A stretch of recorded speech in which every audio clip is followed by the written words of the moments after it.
Good evening. There are two different conversations going on in this country right about now. One of them in Washington, the other in the rest of the country. Both of them have to do with an extremely violent civil war a long way away from us in Syria. President Obama says he's convinced the government there used chemical weapons against its own people and that the U.S. must attack, and he's asked Congress to go along with him. So in Washington, the conversation went like this today. Secretary of State John Kerry made the case to a House committee, and while he spoke, protesters made the indelible point, silently sitting behind him, that the U.S. would then have blood on its hands. Across the rest of the country, Americans who are tired of two wars over the past decade or more are wondering if even a limited attack is worth the cost and the potential risk. It is where we begin tonight with NBC's Kelly O'Donnell in Grand Rapids, Michigan. Kelly, good evening.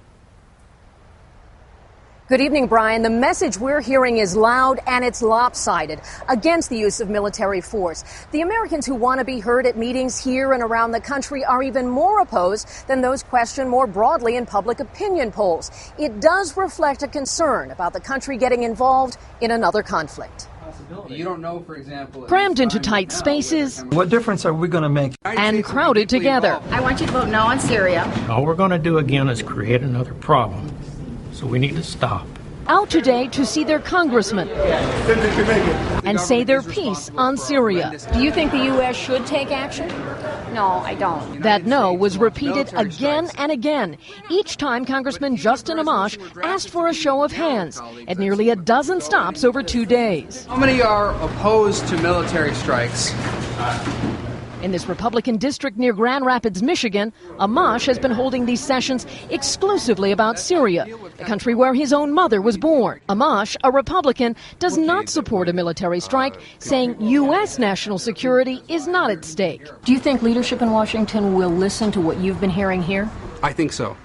If they go against the will of the American people to this extent, there will be serious repercussions. From packed town hall meetings in Connecticut to Oklahoma this week, Americans have vented their frustrations and fears.